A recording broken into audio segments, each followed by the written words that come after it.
Hey, what's going on, guys? I'm going to talk to you about how there has been an Iris Chang museum that is opened in China.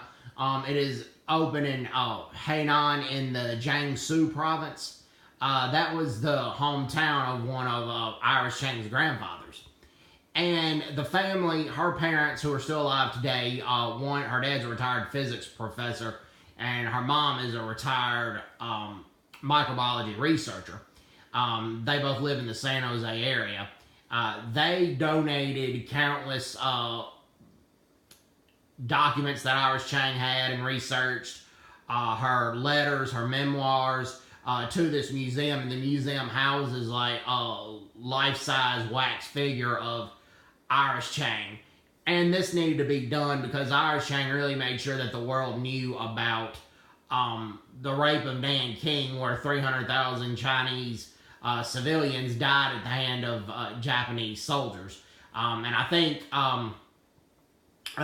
Japanese-American politician Mike Honda summed it up best. He wants Japan to recognize the massacre or the rape of Nanjing, but he also distinguishes very clearly between modern Japan and the Japan of the 1930s and the 1940s, which I believe he's right to distinguish as two completely different societies. Anyways, we need to preserve Iris Chang's legacy. Unfortunately, when she was battling depression, she took her own life in 2004. But Iris Chang had a good relationship with her parents, and she was always asking them questions. She wanted to have as much knowledge about a lot of things as she could. And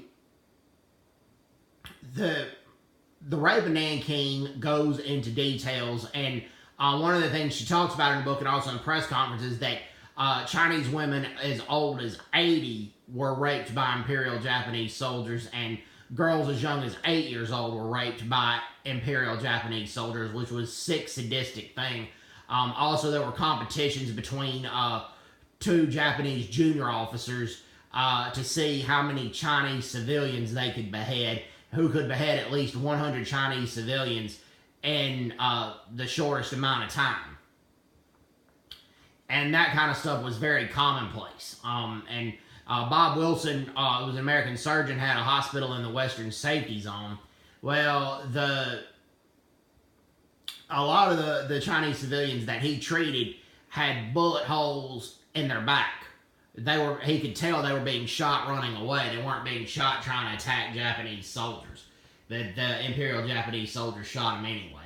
Now, as I pointed out, Mao Zedong killed way more people in his Great Leap Forward, as well as the Cultural Revolution, than the Japanese did at Nanjing. So that's why I don't have anything against that. I have forgiven Japan, okay? And like I said, Mao Zedong killed way more of his own people, and the Chinese Communist Party did, than the Japanese soldiers did at Nanjing. The Nanjing was inexcusable. The Nanjing Massacre was inexcusable. It shouldn't have happened. And the world needs to remember it. But the world also needs to remember the Cultural Revolution, as well as the Great Leap Forward. So anyway, so we're doing well. Take care. God bless everyone. Bye-bye.